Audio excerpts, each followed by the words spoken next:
Merci tout le monde qui a entendu le connaître, c'est Ozana Radio. C'est Frère Michel Diété à Joa. Ah, c'est juste ça, nous t'attendons. Semaine passée, nous avons fait Open Bible, pour qu'on ait en fête, qui est le Thanksgiving. Tout le monde est là, quand il y a des familles qui ont mangé. Bon Dieu béni nous tous. Nous départ pour juste ça, nous t'attendons. Qu'on a dû commencer qu'on y a. Je m'attendais, passer au nan.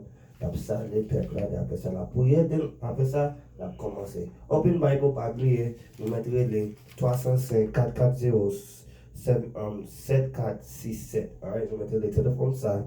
Pour si nous avons des questions, nous mettons les téléphones ça, ou nous mettons texte téléphone ça. Alright, so, bon Dieu béni nous, pasteur Ronald, nous mettons.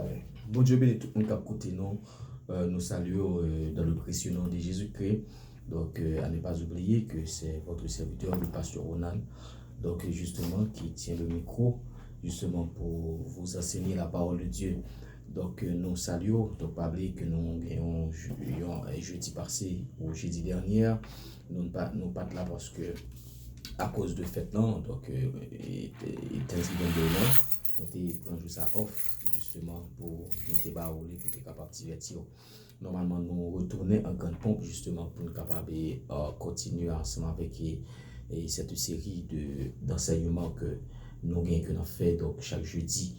Donc, encore nous saluons dans le précieux nom de Jésus-Christ, ou même qui t'a depuis des temps et depuis des jours que vous avez une émission pour là, qui c'est Open Bible. Donc, justement, nous entrons là jeudi, on peut capable de parler de la parole de Dieu. Donc, nous, d'ores et déjà, nous souhaitons une bonne écoute et justement, parce que nous allons passer quelques heures de la parole de Dieu. Donc, jusqu'à avant que nous commencions, nous, pour rentrer dans la prière, pour nous capables d'évoquer le Dieu Tout-Puissant, justement, pour accompagner nous dans le moment ça. Seigneur, notre Dieu, nous remercions de manière infiniment parce que vous nous grâce, vous faites nous faveur pour nous capables là, pour nous capables encore vivants, justement pour nous capables de parler, Seigneur, du parole. Seigneur, notre Dieu, nous connaît, sans nous-mêmes, nous pas capables de faire rien. Nous connaissons, Seigneur, sans nous-mêmes, notre Dieu, tout bagaille nul. Et Seigneur, nous connaissons, sans nous-mêmes, c'est la chair ou le sang qui parle.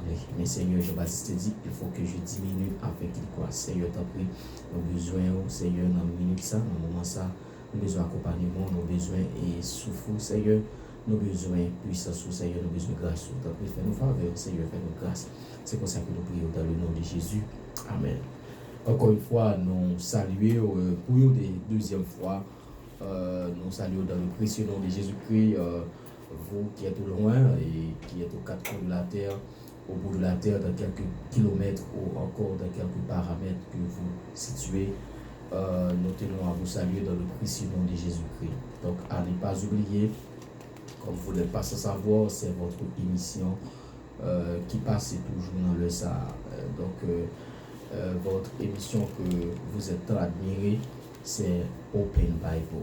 Open Bible qui c'est la Bible ouverte ou bien Bible à ouvert. Donc, Open Bible qui sont espace. Et donc justement, qui l'a pour capable justement parler des sujets qui reste tabou, qui peut dire la vérité et rien que la vérité. Donc Open Bible, justement, qui peut étaler la parole de Dieu, donc telle qu'elle est. Donc justement, c'est votre émission, Open Bible, nous saluons encore dans le précieux nom de Jésus-Christ. Donc, au même cas, suivez-nous. Donc, nous saluons encore. Donc, nous espérons que vous allez passer un bon moment ensemble avec nous, justement pour nous capables de parler un peu le mot de la parole de Dieu. Donc, nous avons un sujet que nous avons parlé. Et sujet ça, que nous avons parlé, à beaucoup terminé, beaucoup fini. Et je dis en apprécié, ouais, donc, de la mesure du possible. Justement, comme on est capable de terminer le sujet, ça. C'est dans Actes des Apôtres, le chapitre 2 et le verset 41. Donc, c'est ça que, sujet ça, c'est là que nous avons le texte de base, nous, ou l'étoile de fond, nous. C'est Acte 2, verset 41, jusqu'à 47. Donc, c'est là que nous avons parlé les 4 piliers de l'évangile, les quatre piliers de l'évangile. Ça que Donc, nous avons parlé des 4 piliers. Nous avons parlé de l'enseignement des apôtres, la communion fraternelle. Nous avons parlé de la fraction du pain, ou bien les fractions du pain et les prières. Donc, c'est ça que dit acte 2. Il dit, ceux qui acceptèrent sa parole furent baptisés. Et en ce jour-là, le nombre des disciples s'augmenta d'environ 3000 âmes. Ils persévéraient dans l'enseignement des apôtres, de la communion fraternelle, de la fraction du pain et dans les prières. La crainte s'emparait de chacun et il se faisait beaucoup de prodiges et de miracles par les apôtres. Tous ceux qui croyaient étaient dans le même lieu et ils avaient tout en commun. Ils vendaient leurs propriétés et leurs biens et ils en partagèrent le produit entre tous, selon les besoins de chacun. Ils étaient chaque jour tous ensemble assidus au temple. Ils rompaient le pain dans les maisons et prenaient leur nourriture avec joie et simplicité de cœur, louant Dieu et trouvant grâce auprès de tout le peuple. Et le Seigneur ajoutait à chaque jour à l'Église ceux qui étaient sauvés.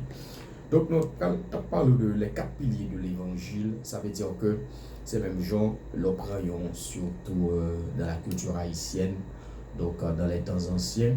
Donc, le qu'on fait manger sous 4 roches, 4 roches feu. Donc, ça veut dire, donc 4 roches feu, ça y est, c'est eux qui est capable de soutenir ou bien qu'un chaudière. Donc, c'est à partir de roches, ça y est, dans les temps anciens. Normalement, lorsque peut courir chaud, ou bien peut courir fou, etc. Donc, maintenant, quand on entend, on 4 roches, ou bien 3 roches, justement, on mettait bois, etc. Et puis, on mettait chaudière là, pour capable, pour ça, capable de chaudière là. Donc, elle dit, ça c'est pilier. Sans ça, chaudière pas capable de et sans ça, pas aucun manger qu'à fait. Eh bien, c'est le même tout. Dans l'évangile, l'évangile a commencé avec 4 piliers. Ça veut dire c'est ça qui soutient l'évangile là. Donc on va parcourir l'évangile là. Donc du livre de Matthieu, donc du Nouveau Testament jusque dans l'Apocalypse. Donc c'est tout ça qui répond à l'évangile là. Donc ça veut dire donc nous avons parlé en termes de formule, si nous prenons langage de commun des mortels, si formule ça va pas respecter, donc pas gagner qu'à fait. Parce que normalement tout ça dans la vie, tout ça qui existe dans la vie a un principe, tout ça qui existe dans la vie a une règle. Et quel que soit principe là, depuis le violer, donc on pas capable de bons résultats quoi besoin. Mais principe ça c'est 4 piliers. Qui ça 4 piliers? Donc que nous jouons dans acte 2. Et bien dans verset 42, il dit il persévérait dans l'enseignement. Il parle de persévérer dans l'enseignement, comme nous avons dit ça déjà, ou même qui besoin, parce que nous parlons de ça que nous avons fait déjà, donc nous allons aller plus rapide. C'est justement un briefing que justement on a fait, parce qu'il faut nous parler de l'autre capture pour nous être capable de fermer séance. Donc, pas oublier que l'église, il prend naissance au jour de la Pentecôte. Alors, pas prendre naissance, bien entendu, il inauguré. C'est l'inauguration de l'église. Donc, c'est pas une question de. Donc, l'église va prendre naissance parce que, non, au jour de la Pentecôte. Donc, l'église a inauguré. Pas oublier que l'église prend naissance depuis à la croix. Donc, lorsqu'on avait percé, ou bien qu'on a eu percé, maintenant, justement, la côte, ou les côtes de Jésus-Christ, donc sans couler, de l'eau coulée, donc c'est là, à la croix, depuis à la croix, que l'église prend naissance. Pas oublier que même avant de la croix, donc, justement, Jésus-Christ dit ça lorsque, dans Matthieu chapitre 18, donc, les Pierre fait déclaration, il dit Pierre, tu es Pierre, sur cette pierre, je bâtirai mon église. Donc, ça veut dire que l'église a été en train de naissance, normalement. Donc, l'église a inauguré, c'est ce qu'on appelle l'inauguration.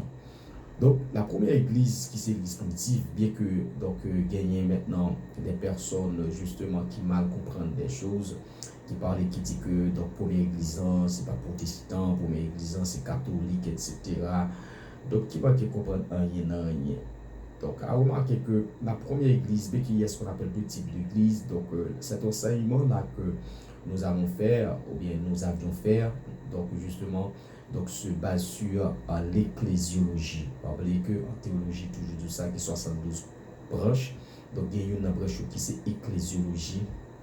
On parle de ecclésiologie, donc ecclésiologie, donc de eccalero, qui c'est église. Donc ça veut dire que la branche ecclésiologie, ça étudie l'église de fond en comble. Donc il y a des personnes qui disent, bon, première église, c'est l'église catholique, etc. Non, ce n'était pas l'église catholique qui c'était la première église. Donc la première église maintenant avait eu donc naissance, donc justement en l'an 30, justement après Jésus-Christ. Donc en l'an 30 maintenant après Jésus-Christ, donc c'est la première église en lui-même qui prend naissance. Donc on l'appelle maintenant l'église primitive. Donc première église maintenant c'était les apôtres. Et ça fait on parle l'église pentecôtiste. Donc ça veut dire que donc selon acte 2, c'est là que l'église a inauguré. Donc acte 2 verset 41 42. Donc ça veut dire que la première église c'était l'église primitive composée des noyaux, des 12 noyaux, plus des 12 noyaux et des 120 disciples. C'est la première église. Donc il parle de plusieurs d'autres églises. Donc, bien que nous ne parler de l'histoire de l'église, donc si on a parlé de l'histoire de l'église, donc justement pour montrer qu'il est l'église catholique vient prendre naissance jusque dans les années pratiquement 400, etc. Donc, qui vient prendre naissance. Mais première église, il prend naissance en l'an 30 après Jésus-Christ. Donc, ça veut dire l'église primitive ou bien l'église pentecôtiste.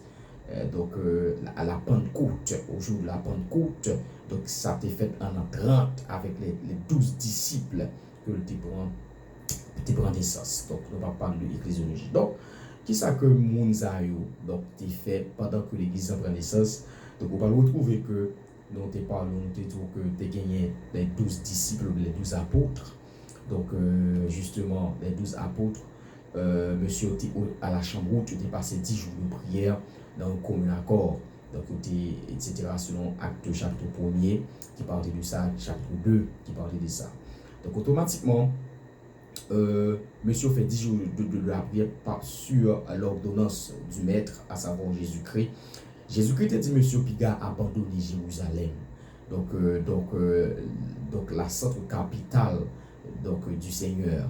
Donc, Jérusalem, cité de Dieu. Donc, il dit Piga abandonné Jérusalem. Donc, ça veut dire, on parle de la Jérusalem terrestre qui se situe en Israël. Monsieur n'a pas abandonné Jérusalem, il a entré à la chambre haute, il a prié, il a fait 10 jours de prière. Et l'Esprit de Dieu descend. Donc, ça veut dire que l'Église est inaugurée par l'Esprit de Dieu. Donc, cela veut dire, quelle que soit l'Église qui n'a pas cet esprit-là, dans son boîte, dans son poubelle.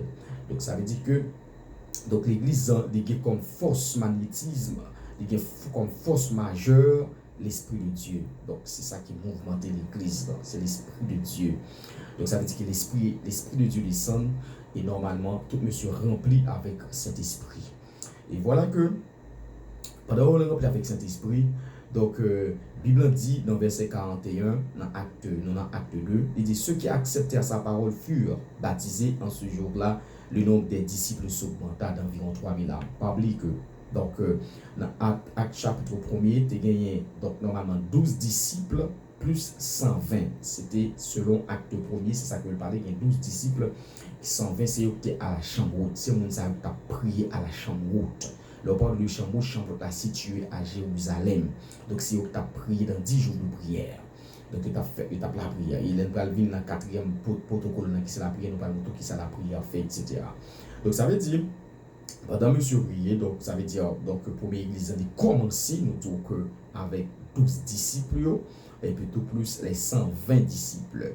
Donc, ça veut dire, lorsque nous vient convertir, selon acte 2, excusez, donc le verset 41 lui dit que et même monde ça va augmenter, donc il va passer de 120 plus 12, donc de 120 plus 12 il va passer avec quantité ça pour venir augmenter à 3000. Ça veut dire que pour venir 3000 monde qui va venir convertir. Donc c'est ça que la Bible dit dans acte 2 le verset 41 noir sur blanc, il dit donc le nombre des disciples s'augmenta, c'est-à-dire le nombre des disciples s'augmenta on parle de augmentation, donc le verbe est augmenté, ça veut dire que tu as une quantité déjà. Donc nous disons que quantité que tu as gagné, c'était 12 plus 120, plus qu'on a la vie augmentée, qui passer à maintenant, il y a 3000. Donc, mais qui ça Bible dit? Bible dit comme ça que moun sa yo 12 disciples plus 120 disciples plus 3000, non? Donc leur fait calcul là, tout le monde sa yo qui ça vont faire yo vinn un seul objectif. Mais qui s'est passé dans verset 42, elle dit il persévère. Ça fait que le prend il, ouais c'est il, ILS. Donc il c'est pronom personnel, donc à la troisième personne du pluriel. Donc, et le verbe est au pluriel, c'est le verbe persévérer. Il veut dire que moun sa yo 3000 plus 100 plus 12 disciples, et même moun sa yo t'a persévéré. Donc de qui ça yo t'a persévéré ya? Qui ça yo t'a fait maintenant? Donc tu as appliqué une loi spirituelle qui c'est la persévérance. Donc qui ça yo t'a fait? Premièrement, il persévérait dans l'enseignement des apôtres. Ça veut dire que ça c'est premier protocole, enseignement des apôtres. Et on te parle de qui ça oui enseignement, on te décortiquer. Donc justement, ou même qui besoin pratiquement plus approfondir dans l'enseignement qui était fait déjà, on peut aller sur YouTube, vous comprenez, on peut aller sur YouTube, on peut aller sur Facebook, on peut aller sur Facebook, donc sur page nous que nous t'ai déjà bail déjà. YouTube Osana Radio donc 305 donc on est capable de taper donc sur YouTube en même temps on peut aller sur page par nous on est capable justement ouais étude précédente parce qu'on n'a pas prêté là dit que l'enseignement des apôtres pas oublier que il y a deux parties. Il y a ce qu'on appelle quand on parle de l'enseignement on parle de le didaskalos. Grec on parle de didaskalos. Il y a deux aspects différents. Il y a une différence entre l'enseignement et la prédication. Dans l'enseignement et la prédication, donc il n'y a pas persévérer dans la prédication parce que de ça, il y a touché des aspects différents. Donc, la prédication, on prêche, et il dit ça, et ça fait que nous montrons, on a essayé pour nous parler, et ça fait étudier l'acte des apôtres ensemble avec vous. Quand on parle de l'acte des apôtres, on parle de l'acte du Saint-Esprit qui c'est, il y aurait les théologiens, il y aurait les actes des apôtres. Donc la 5e évangile, donc ça sont l'autre évangile que lié. Alors c'est la 5e évangile qui est complétée et ça fait que l'acte des apôtres est complété. Donc l'évangile selon Luc, pas oublier que c'est docteur Luc qui écrit acte des apôtres selon pratiquement acte chapitre 1er, elle parle du Théophile, etc. On a fait plus recherche sur ça. Donc nos bons textes sont acte 1er dans le commencement, dans verset 1er, etc. Donc ça veut dire que c'est docteur Luc qui écrit, qui font continuité là-dedans. Donc et qu'est-ce qui s'est passé? Il dit qu'il persévère dans l'enseignement des apôtres. Les parole de l'enseignement, il y a deux aspects qu'on différence entre prédication et enseignement. Prédication, c'est kérigma. Donc enseignement, c'est didaskalos. Ça veut dire acte des apôtres montre et nous parlons montrer ça tout au long du sujet. Qui ça fait l'église puissant comme ça? Qui ça fait que l'église a gain miracle, gain prodige comme ça? Qui ça fait que l'église est fort comme ça? Et donc à partir de l'enseignement, ça l'objectif de cet enseignement, c'est justement pour pouvoir montrer maintenant donc la faiblesse de l'église et pour nous montrer que l'église 21e siècle que nous gagnons, mais ça fait que l'église 21e siècle que nous y actuellement n'a pas puissant, mais ça fait que l'église 21e siècle tout le centre de l'hôpital, mais ça fait l'église 21e siècle que nous gagnons tourner maintenant dans le livre d'apostasie. Donc ça fait que ça c'est l'objectif de cet enseignement. Et donc si que principe ça que nous avons dit selon la parole de Dieu, pas respecté, pas rien qu'à passer, pas aucun progrès, pas aucun succès qu'a fait parce que maintenant il détruit du port, quel que soit ça qui est dans la vie, il y a principe, il y a règles, il y a formule, et depuis que vous pas appliquer formule, vous pas appliquer principe, vous pas appliquer règle, pas rien qu'à passer. Donc justement, c'est l'objectif maintenant de cet enseignement. Premièrement, nous disons qu'il persévère dans l'enseignement des apôtres. Il ne va pas persévérer dans la prédication, et il parle de ça dans toute l'étude. Parce qu'on différence entre l'enseignement et la prédication. Maintenant, on ne prêche pas maintenant quelqu'un qui est déjà sauvé. Maintenant, on ne pas prêcher le monde qui convertit déjà. Maintenant, on prêcher et convertir. Et regardez maintenant la vie de Jésus-Christ. Maintenant, justement, la Bible dit comme ça que Jésus-Christ, maintenant prêcher, il dit comme ça que repentez-vous car le royaume de ses proches. Donc, prend le livre de Matthieu. Donc, ça veut dire que, ouais, Jésus-Christ, maintenant, il prêchait les inconvertis. Là, on parle de les inconvertis, on parle en Israël, tu gagné les inconvertis. Donc, tu gagné les gentils. Là, on parle de les gentils, c'est les inconvertis. Là, on parle des prosélytes. Donc, c'est terme, ça, on utilise pour les inconvertis. Là, on parle des samaritains. Donc c'est les inconvertis. Donc, ça veut dire que Jésus était qu'on prêchait, c'est ce qu'on appelle le kérigma. Donc, ça veut dire que Jésus prêchait donc les inconvertis. Mais tandis que quand il s'agit de l'enseignement justement, parce que la prédication qui c'est le kérigma, il touchait l'esprit. C'est ça que le fait. Kérigma, il touchait l'esprit. Donc, la didascalos, maintenant qui c'est l'enseignement, la didascalos maintenant il touchait maintenant il touchait émotion, donc qui est plus profonde maintenant de l'homme, toucher l'âme de l'homme. Donc ça veut dire que Jésus-Christ il est passé plusieurs temps à enseigner, et ça fait que donc avec disciples Jésus-Christ enseigne. Et ça fait que donc la Bible a parlé de rabbi, on parle de rabbi rabouni, on parle de rabbi veut dire maître, et ça fait que au de Jésus grand maître. Et c'est ça que l'a dit. Maintenant quand on parle de rabbi, quand on parle de rabouni, l'apôtre Paul te qu'on fait enseignement tout notamment texte ça veut dire que enseignement qui s'allie, il dit enseignement des apôtres. Et ça, la Bible dit que l'Église est fondée sur le fondement des apôtres. Quels sont les fondements des apôtres? Donc, c'est la question selon 2 Corinthiens chapitre 12. 1 Corinthiens chapitre 12, il parle du fondement des apôtres. Fondement des apôtres qui s'allie, il parle de l'ABC de l'Évangile. Donc, ça veut dire que justement, c'est démontrer maintenant la parole de Dieu. C'est montrer peuple à la parole de Dieu, montrer peuple à la Bible, enseigner peuple à la Bible. C'est pas ancienne tradition. Ça fait, je dis ça fait que l'Église maintenant pas qu'à puissant et plus grande faiblesse. L'Église, c'est la faiblesse de l'Écriture. Et je dis donc malheureusement capable de dire ça. Côté que plus menti, c'est dans l'Église. Côté que plus bluff, c'est dans l'Église. Côté que justement où je plus mensonge, c'est dans l'Église. Je dis à côté que mon a prêché, donc il prend texte, il est tiré dans le contexte, c'est dans l'église, c'est là qui est bon, malheureusement, parce que justement, Satan c'est une plus grosse âme que le gagner, justement pour qu'il maintenant les pensées des gens en captivité. Donc, et ça fait que, donc, la Bible a parlé, surtout dans Acte 17, il parlait que comment que ça t'ayait, il dit les chrétiens de Béréen avaient les sentiments plus nobles que ceux de Thessalonique. Il dit que à chaque fois que l'apôtre Paul fait un enseignement, la Bible dit que les chrétiens béréens allent dans la parole de Dieu. Et justement, pour voir est-ce que ça Paul dit, est-ce que c'est vrai, est-ce que c'est exact. Le Paul va une prophétie, et bien il va chercher, pour équivaut, est-ce que ça Paul dit, c'est exact que lié. Il ne va pas prendre toute bagarre dans le même monde. Donc, il ne va pas boire toute bagarre dans le même monde. Il va analyser, il va examiner. C'est ce qu'on appelle maintenant l'enseignement. Parce que monsieur you formé, c'est ça enseignement en fait. Ça veut dire enseignement, alors parle de enseignement, c'est montrer, c'est ça enseignement, c'est ou démontrer ou montrer maintenant le chemin de l'évangile. Donc il persévère dans l'enseignement des apôtres. Ça veut dire que apôtre de fait plein d'enseignement et ne te parler de ça en fond en comble. Enfin, nous ne parlons pas plus tard, nous parlons de ça sans je son rappel.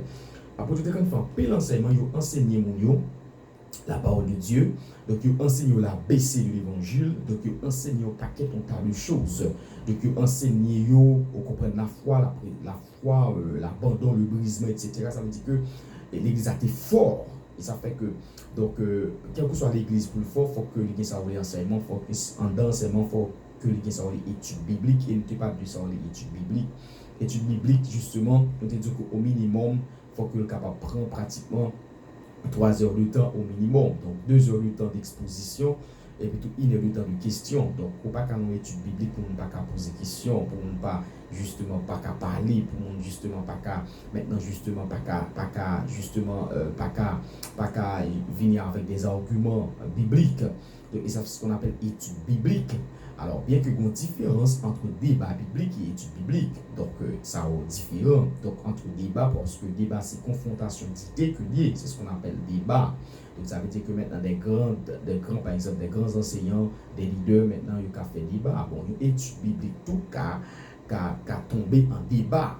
Donc, ça veut dire que c'est ce qu'on appelle maintenant l'étude biblique. Ça veut dire que l'église, maintenant pour l'église fort, extrêmement fort, il y a étude biblique. Et ceci à plusieurs niveaux. Il ne parle de ça, à plusieurs classes. Il ne parle de ça. Donc, et ça fait nous tout que plus grande faiblesse de l'église, c'est l'ignorance de l'écriture. Il ne parle de l'église, et ne parle de l'église universelle. Parce qu'il y a deux types d'églises. C'est ce qu'on appelle l'église locale et l'église universelle. Donc, ça veut dire que n'a pas de sens général. C'est ce qu'on appelle le plus gros problème que l'église a affronté. Donc, ça veut dire que c'est l'enseignement de l'Église. Donc, c'est la faiblesse de l'écriture. Donc, ça veut dire que l'apôtre, il était enseigné le peuple là. Et l'apôtre Paul dit, Paul a quitté Jérusalem. Il dit que là, même parce que nous disons tout ça, bon Dieu dit nous.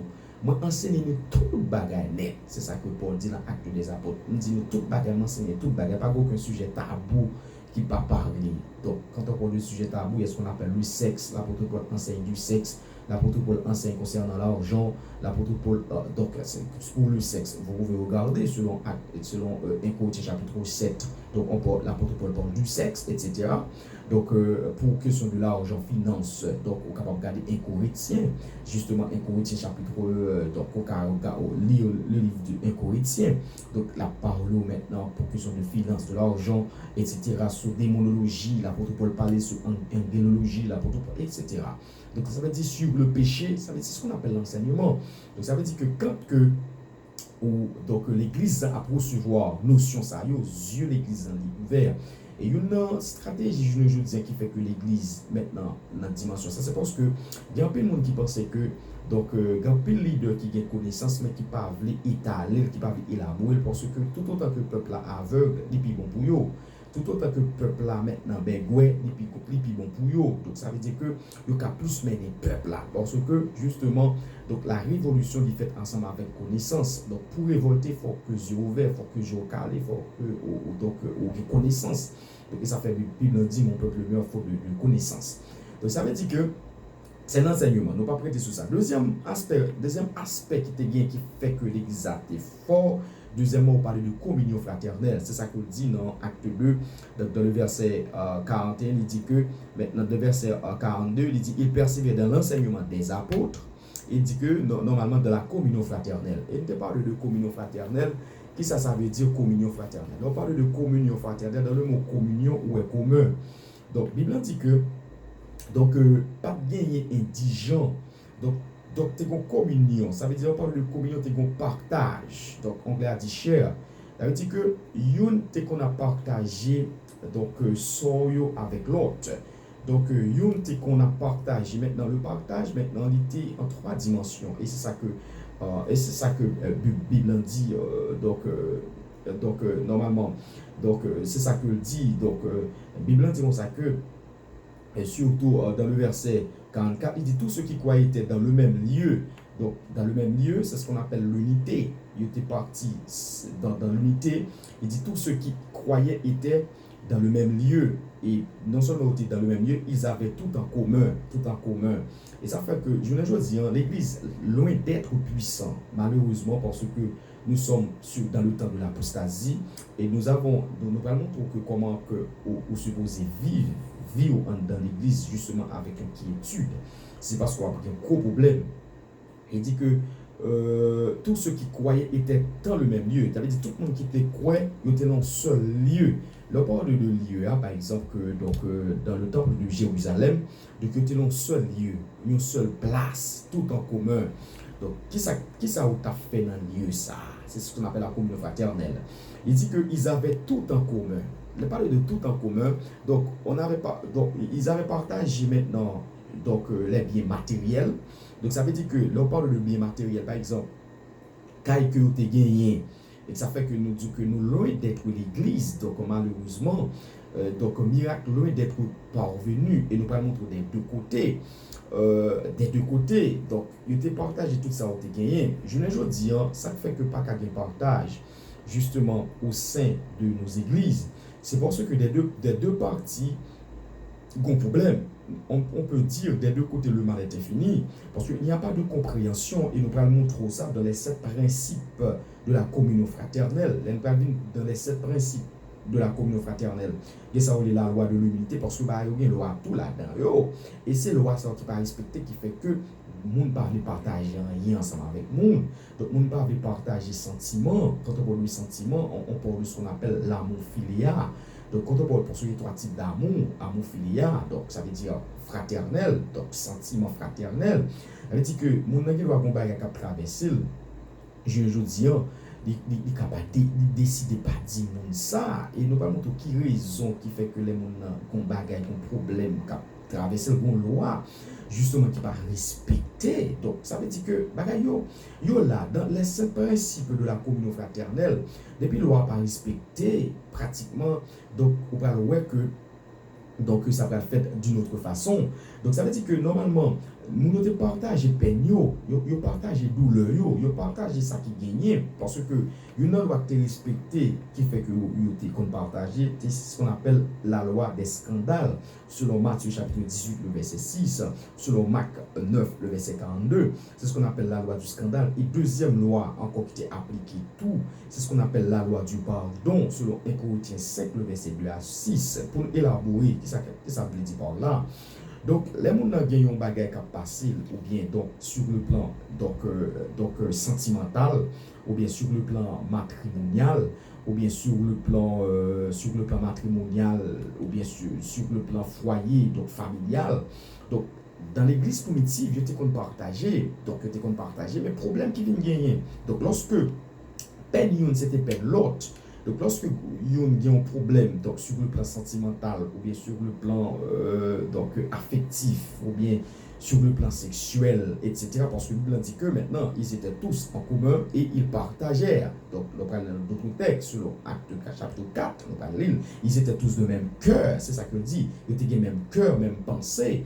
Donc, lorsque nous avons partagé un phénomène, un bagage, pratiquement au lieu que nous avons donc le partage soit ils font fausse part ou bien mon été échoué donc dans le domaine quelconque ou bien qu'à échoué dans le domaine sentimental ou bien qu'à échoué dans le domaine familial ou bien qu'à échoué dans le domaine financier, etc.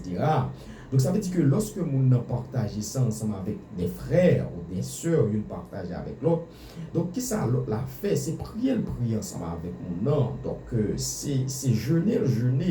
Donc c'est prendre charge mon nom en considération, c'est prendre en compte, c'est prendre en cause. Donc, il prie ensemble avec mon nom. Donc, pour bon Dieu, belle force. Donc, je ne veux dire, le problème qui vient qui fait que, en plus, nous ne pas partager, c'est parce que, normalement, il y a ce qu'on appelle manque de maturité. Donc, lorsque vous partagez cœur ou cher cœur ensemble avec mon nom, au lieu que mon nom prie pour vous, donc, mon ça met en scandale. Donc, mon ça, donc, tout au contraire, les métaux, justement, et donc les mettent en position d'humiliant. Donc justement, si tu fais une faute quelconque, justement, on ça ou bien que vous partagez ensemble avec donc ça côté fait donc soit tu échoué sur le plan sexuel ou bien sur le plan sentimental, etc. Tout au contraire, on ça fait loi pour vous. Tout au contraire, on ça justement limite en position côté que l'autre donc puisque pas gagné, c'est ce qu'on appelle manque de gain, qui sont les manques de prière. Donc, ou bien l'église manque la prière, pas la prière, etc. Donc, l'autre monde vient considérer au mal. Qu'on a ce qu'on appelle une méfiance. Parce que si donc, on raconte une telle bagaille, donc au lieu que me prier pour me prendre la peine spirituelle pour justement, donc on a mis tout dehors, mis tout dans la rue, qu'on a ce qu'on appelle une méfiance. Une méfiance, ce qu'on appelle maintenant un manque de confiance. Donc, nous avons senti un moment d'insécurité parce que, justement, l'autre monde a gardé le mal. Donc, l'autre monde, tout au contraire, s'ils font échec, l'autre monde, maintenant, qui entre dans l'église ou bien la communauté chrétienne, maintenant, donc, voyez échec dans le lit, donc, qui bat le sens de responsabilité, c'est lui qui permet de échouer. Donc, ils critiquent. Nous avons joué ce qu'on appelle des critiques, donc des critiques violentes. Donc, ça veut dire que là, on vient retrouver une méfiance parce que nous n'avons pas partagé cœur vrai, comme on n'a pas partagé vrai. Donc, je le dis, lorsque nous avons accolade, etc., Bon, pas de cœur qui partage, maintenant c'est rat qui frottait, c'est veste à veste qui frottait, c'est robe à robe qui frottait, mais pas une accolade sincère, on n'a pas une sincérité vraie pour prendre peine, pour prendre douleur, pour prendre charge, donc pour intercéder donc, au pied de Dieu vers vous-même, donc pour la crier, pour la gémir, au contraire, on est content. Tout contraire, on vient partager. Donc, tout contraire, oreilles c'est dans malheur qu'il prend peine. C'est dans douleur qu'il prend peine. Tout au contraire, on va partager ensemble avec la montre que de gagner peine pour, de gagner donc de gagner souffrance pour, prendre souffrance pour, tandis que devant, ils montrent ça, mais des dos. Donc, justement, on vient critiquer ou on vient parler au mal. Donc, ça veut dire que on vient ternir. Donc, image vient ternir. Donc, ça veut dire que là tout aspect ça, en fait, pratiquement, donc, l'Esprit de Dieu vient blesser. L'Esprit de Dieu vient blesser. L'Esprit de Dieu vient down. Ou vient pas retrouver la présence de Dieu parce que toutes sortes de calomnies, ça toutes sortes de dénigrements, ça justement, viennent frapper maintenant donc, la spiritualité. Donc, permettre que la spiritualité vienne descendre. Qu'on y a là, bon Dieu, pas qu'à opérer, bon Dieu, pas qu'à paraître. La Bible dit, c'est problème ça. Donc, ça veut dire que l'église primitive pas de bien ça. Donc, pour garder, elle dit comme ça que, donc, la Bible dit comme ça que, maintenant, donc dans la communion fraternelle, vous percevez de la communion fraternelle, qui ça va le passer dans verset 43. La Bible dit que la crainte s'emparer de chacun, puisque 4 éléments de base, ça, vous respectez, vous avez crainte. Ça veut dire qu'il y a ce qu'on appelle une peur. C'est ça, parce que l'Esprit de Dieu, donc à mouvementer, parce que puisque nous respectons les principes, c'est ce qu'on appelle maintenant de la communion fraternelle, nous avons 7 principes qui régissent de la communion fraternelle, et les principes ne sont pas respectés. Donc, pas rien qui fait pas de communion fraternelle. Nous avons dans 7 principes, ça dit la loi de l'humilité, qui sortit dans Luc 6, le verset 20 à 23, qui sortit dans Matthieu 5, le verset 3 à 12. Nous ne pouvons pas en ligne pour. C'est la loi de l'humilité. La Bible dit l'humilité précède la gloire. C'est ce qu'on appelle la loi de l'humilité. Donc, ça veut dire que quand on parle de l'humilité, donc pas une question que, justement, donc c'est pas un tel qui fait, ou bien pas contre un tel, ou bien un tel qui fait, etc. Donc, c'est ce qu'on appelle le brisement. Donc, quelqu'un qui est brisé, par question de c'est un tel qui fait, donc nous avons tombé ce qu'on appelle dans l'humilité, et la Bible dit comme ça que l'humilité vous fasse regarder les autres comme étant au-dessus de vous. Donc, lorsque vous humble, vous tombez dans l'humilité, maintenant vous recevez ce qu'on appelle le brisement de Dieu. Donc, lorsque vous recevez ce qu'on appelle le brisement de Dieu, votre ego est effacé, votre ego est terni. Donc, on n'a pas besoin de monde ferme pour demander mon pardon. Ça, c'est leur dimension spiritualité que liée. Donc, on n'a pas besoin de monde puis les pieds pour demander mon pardon. La Bible dit que l'humilité, dans Romains chapitre 12, il dit que l'humilité vous fasse regarder les autres comme étant au-dessus de vous. Ça sont les dimensions spirituelles du brisement. Ça veut dire que, au lieu d'avoir une position élevée, maintenant la Bible dit que l'humilité vous fasse regarder les autres comme étant au-dessus de vous. Ça veut dire en bon créole, lorsque vous avez humilité en dedans, eh bien, du point de vue positionnel, ou bien un pasteur, ou bien un prédicateur, ou bien un évangéliste, un prophète quelconque. Mais voilà que pendant une dimension ça, la Bible dit comme ça que il y a un monde qui doit très bas, donc il y a un monde qui doit pas qu'on lise, soit un analphabète, ou un analphabète, ou bien il y a un monde qui doit un béotien, mais un monde qui doit illettré. La Bible dit comme ça que ou même qui a une capacité intellectuelle, ou bien qui a une capacité spirituelle, il dit mais ça humilité pas le faire, il dit que l'humilité vous fasse regarder les autres comme étant au-dessus de vous. Ça veut dire vous pas arriver dans une dimension pour garder, ou même qui a toute dimension ça, qu'on a pour garder les gens qui sont analphabètes là, ou même qui ont un doctorat, qu'on a pour garder les gens qui sont analphabètes là, puis ok, ça sont l'autre dimension. Ça veut dire quand vous avez l'ego en vous, vous ne pouvez pas respecter maintenant cette dimension. Ça veut dire que pour arriver dans la dimension ça, il faut que vous trouviez ce qu'on appelle le brisement. Ça veut dire que faut ego brisé. Depuis l'ego pas brisé, on ne peut pas arriver dans la dimension ça. Donc ça veut dire que premièrement, c'est ce qu'on appelle la loi de l'humilité. Ça veut dire que l'humilité, le plus souvent, il y a des gens qui mal concevront l'humilité. Donc l'humilité, c'est pas un monde qui pas pousse, c'est pas un monde qui pas rien, qui humble. Mais l'humilité maintenant, c'est un monde qui a une capacité, c'est un monde qui a une force, c'est un monde qui a un pouvoir. Maintenant, au lieu pour utiliser le pouvoir ça, au lieu que pour utiliser capacité ça, donc moun ça aime mettre bien bas. C'est ce qu'on appelle l'humilité. L'humilité pas moun par exemple qui bas, qui utilise humilité. Le plus souvent humilité notre conception que utiliser, c'est notre conception que maintenant, on qui gagne justement capacité, vous pouvez regarder le livre de Philippiens, chapitre 2, il dit comme ça qu'il s'est humilié lui-même en parlant de Jésus-Christ. Il dit comme ça que maintenant, Jésus-Christ, donc il dit ça, Jésus-Christ dépouillé, donc dépouillé de gloire. Dans Philippiens, il parle de ça. C'est pour montrer que l'humilité, c'est le monde qui gagne. Donc ça veut dire que Jésus-Christ dépouillé de gloire, il dépouillé de puissance, donc il dépouillé de magnificence, justement pour être capable, sauver l'humanité. C'est ce qu'on appelle l'humilité. Donc justement, c'est ce qu'on appelle l'humilité. Donc ça veut dire que humilité, c'est ça que lié, c'est lorsque moun nan lui-même une dimension qui est élevée ou bien une dimension qui est haut, donc son monde qui est fort et plutôt que lui mettre dans état qui vraiment bas. Donc c'est ce qu'on appelle maintenant l'humilité. Donc le livre de Philippiens parlait de ça, donc on a cherché le texte justement pour nous montrer clair. Donc ça veut dire que c'est le premier loi qui existait pour qu'il soit une communion fraternelle. Donc c'est la loi de l'humilité. Deuxième, c'est la loi de l'accueil. Donc là on parle de la loi de l'accueil. Maintenant c'est dans Marc 9, verset 36, verset 37, Matthieu 18, le verset 5.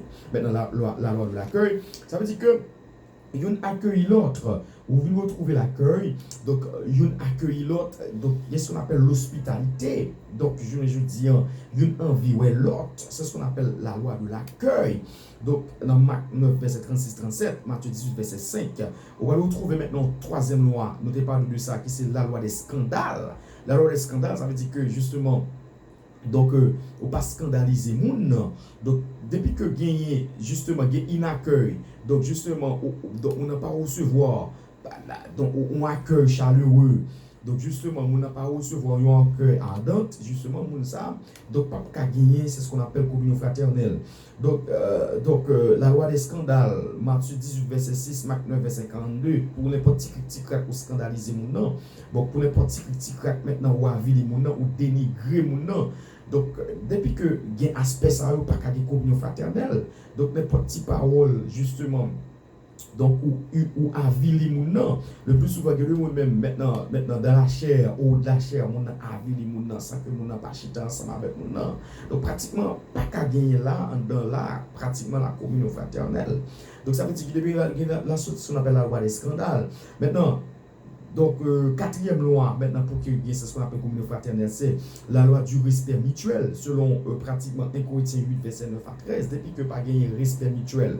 Parce que le respect, c'est ça qui fait mon monde, c'est à travers le respect. Donc, peut-être qu'on ne peut pas aimer au monde, mais on est obligé de respecter le monde. Ce n'est pas clair que lié. Donc, quand on ne peut pas gagner ce qu'on appelle le respect, maintenant, le monde, ça sorti de l'état de monde pour arriver à l'état de chose, pas même à l'état de bête. Parce que vous devez respecter pratiquement même bête, normalement. Donc ça veut dire que le respect, donc Bible a parlé de ce qu'on appelle la loi du respect mutuel. Donc je me dis, ça fait que pas qu'à c'est ce qu'on appelle communion fraternelle, c'est parce que pas c'est ce qu'on appelle le respect mutuel. Donc par le respect mutuel, il y a des gens qui pensent que le fait que c'est leader que lié, ou bien le fait que maintenant c'est dirigeant que lié, donc c'est les mêmes qui doivent au respect, c'est les mêmes qui sont capables de recevoir le respect. Mais tandis que le respect pour tout le monde, respect pour les gens qui ne pas qu'on lit, respect pour les gens qui qu'on lit.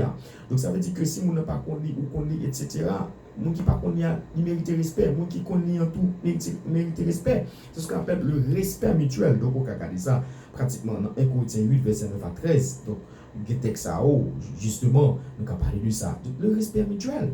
Donc, ça veut dire que nous n'avons pas suffisamment son intellectuel pour respecter. Nous n'avons pas suffisamment. Et ça fait problème qui cause que je ne dis pas qu'à gagner tout aspect. Ça aussi à cause de l'ego. Le problème de l'ego, ça veut dire que maintenant, le plus souvent, quand il y a des gens qui sur quoi, le problème de sur quoi, quand mon micro dans le quand mon soit son pasteur que lié quand mon parce que c'est trois balais qui rendent mon orgueilleux, c'est trois balais qui rendent mon ego. Maintenant trois balais ça aussi l'argent, depuis mon a commencé à prendre l'argent, il gagne ego.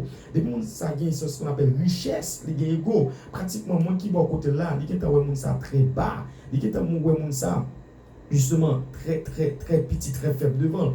Et problème qui gagne, je ne dis, ou bien problème qui gagne dans la dimension, ça, c'est parce que pratiquement, il y a qui doit avoir toute onction, il y a ego, il y a qui doit avoir toute puissance, il y a ego. C'est ça qui est drôle dans la dimension, ça, parce que problème dans l'incorruption parler de ça, l'onction pas sauvée, c'est pas onction qui sauve, c'est pas puissance qui sauve, c'est pas donc sauvé.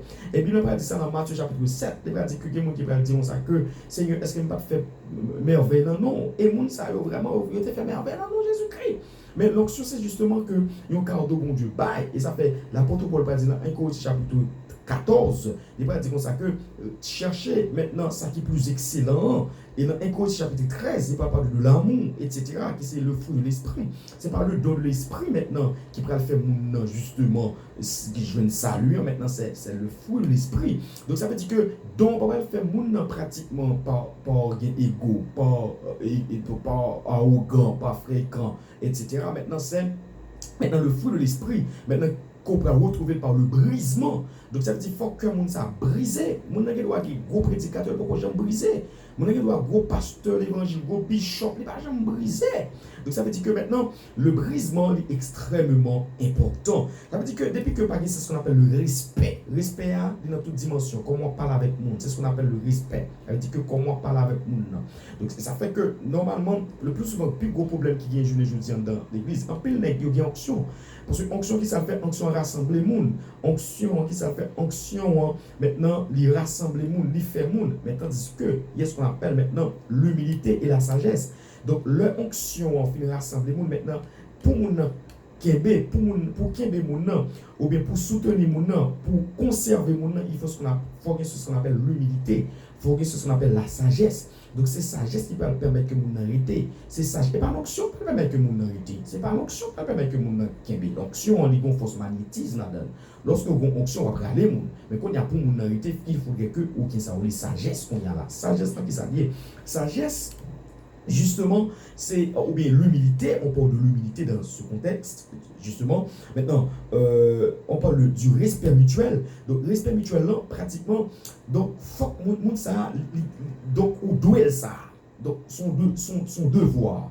Donc, son devoir, mon nom doit au respect, ou même tout, ou doit mon respect. On ne peut pas parler n'importe comment mon nom. Donc, la parole de Dieu, pas bail maintenant. Donc, pas bail, donc, quel que soit le monde pour parler n'importe comment avec le monde.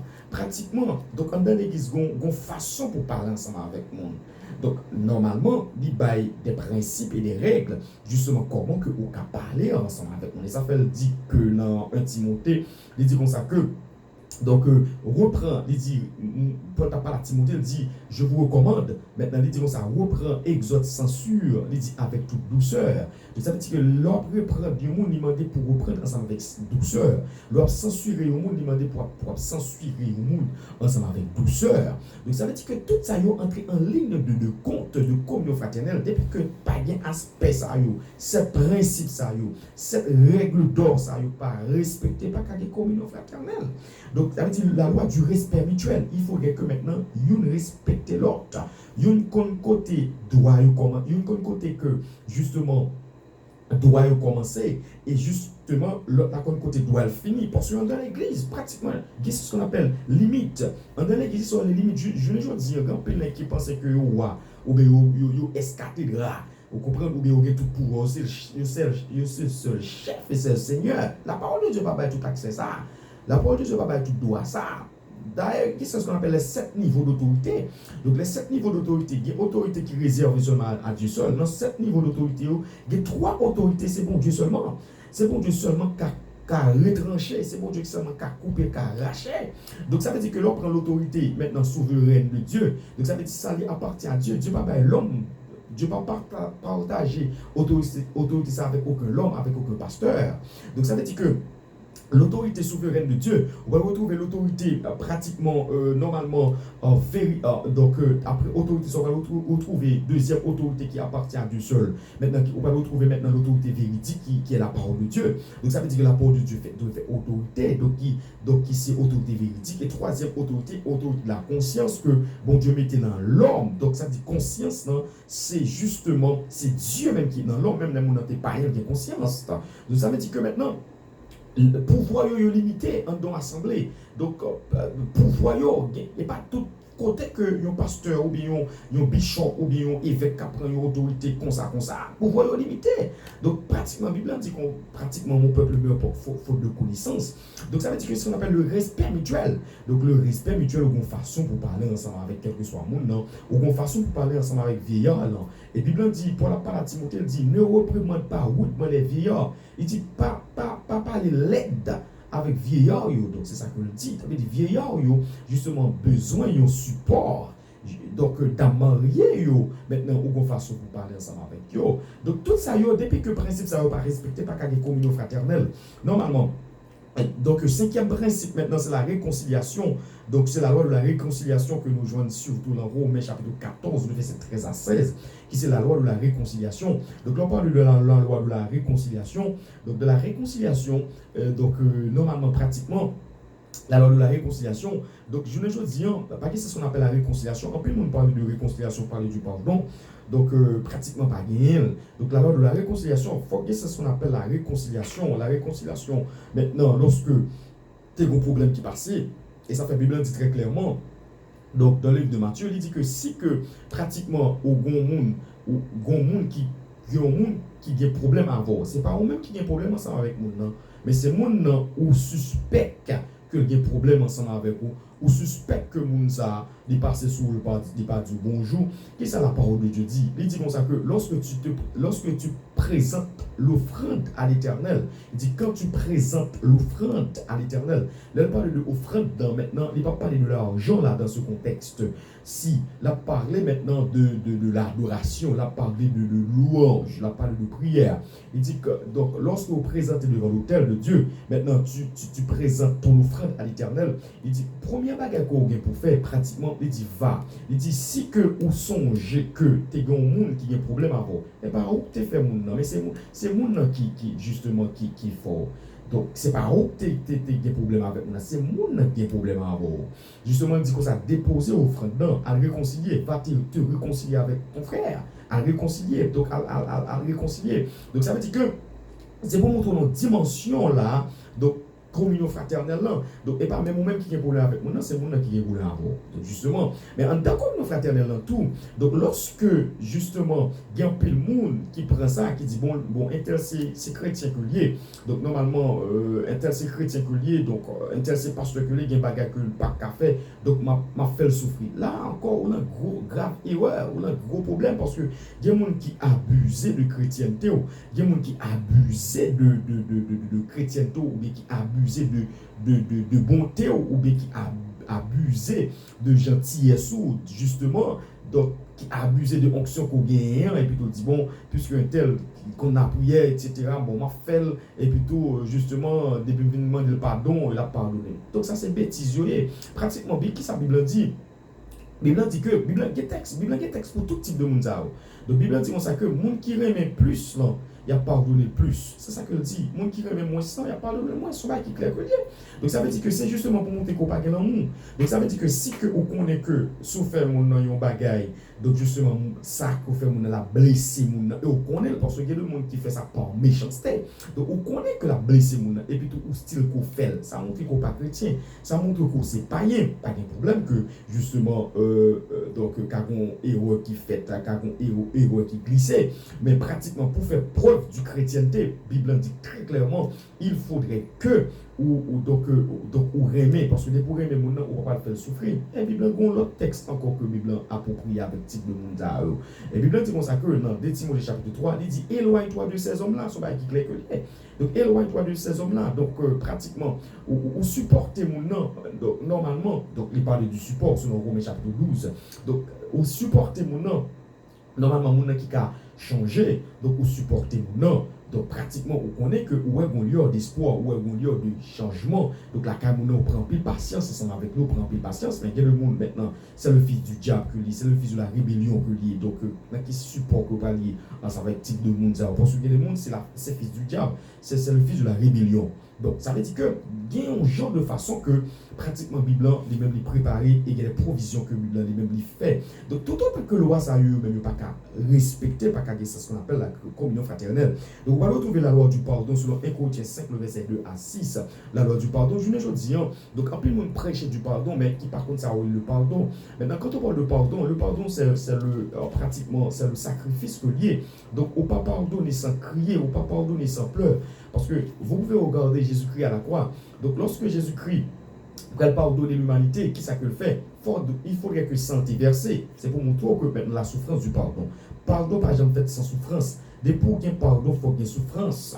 Et ça fait journée dis. Donc, depuis votre ego n'est pas crucifié, depuis votre ego n'est pas justement banni, justement, on ne peut pas pardonner. On n'a pas de puissance, on n'a pas de force, on ne peut pas pardonner. Parce que le pardon coûte. Pardon coûte très cher. Pardon coûte dur. Pardon fait avec pleurs. Attendant, c'est que Jésus-Christ campé dit Élie, Élie, lama sabachthani, mon Dieu, pourquoi m'as-tu abandonné? Parce que Jésus-Christ prend tout péché de l'humanité. Donc ça veut dire qu'il t'a crié, mon Dieu, pourquoi m'as-tu abandonné? Donc ça veut dire le pardon. Maintenant, le pardon, dans 1 Corinthiens 5, le verset 2 à 6, donc il parlait du pardon. Donc ça veut dire dans la communion fraternelle, il faut que ça roule le pardon. Donc, 7e loi, c'est la loi de la brebis perdue selon Matthieu 20, verset 16, Matthieu 18, verset 11 à 6. Donc, la loi de la brebis perdue.